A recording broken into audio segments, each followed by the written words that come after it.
Mpo wawili, wote Mungu amewabarikia huduma. Sasa inatuelezea kwamba hawa wanawake wawili walikuwa na watoto. Huu ni mfano halisi wa huduma, yani kwamba mmoja alitangulia kupata huduma, akaja mwingine akapata huduma. Lakini nini kilitokea?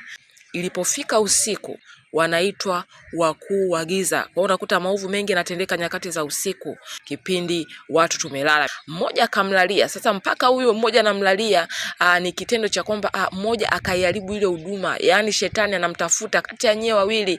Yoyote ambaye hajasimama vizuri na Mungu, unakuwa ni lango la kupitisha uharibifu, lango la kupitisha mauti, lango la shetani kuiba chochote kile ambacho anakitaka yeye, ambacho Mungu amekubalikia. Haleluya. Ndicho kilichotokea hapa. Huyu mmoja hakusimama vizuri na Mungu. Kwa hiyo alikuwa ni lango, shetani alipitiza uharibifu wake, waliweka wachochea mpaka unakuja unaiharibu huduma kwa mikono yako mwenyewe. Leo huko katika utakatifu, leo huko katika njia, yani huko nusu mguu nje mguu ndani, shetani akapata nafasi ya kupenyeza uharibifu kupitia wewe mwenyewe, ukailalia, ukaiharibu ile huduma, yule mtoto akafa.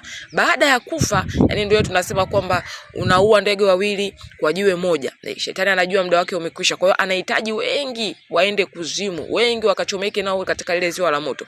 Kwa hiyo akishafanikiwa mmoja, wewe umeshakuwa lango.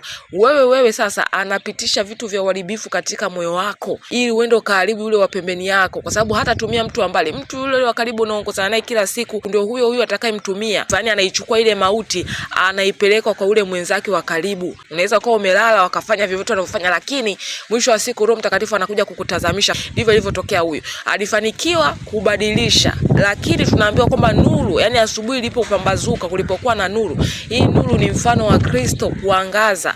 Ilipotokea mwanga, yule mwanamke ambaye alibatilishiwa ile huduma yake, ilipokuwa nazidi kumsogelea Kristo, ni mfano wa mtu ambaye ameamka, anaombea sasa huduma yake. Kalala kaamka, mengi yametokea usiku.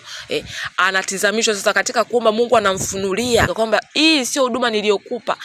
Yani ule kule kasharibikiwa, alafu anaendelea kukoseshwa zaidi, kushtakiwa kwamba huyu mtu ni mwizi, kafanya kitendo cha uhalifu, anakaa na huduma ambayo sio ya kwake. Na wewe ulioibiwa, Mungu anakutizamisha kwamba ona, hii huduma sio ya kwako niliyokupa. Utagundua tu kwamba mimi mwa kwanza huduma yangu nilikuwa nafanya 1 2 3. Nilikuwa nina karama fulani, ilikuwa inaenda 1 2, lakini mbona naona kama kuna mabadiliko?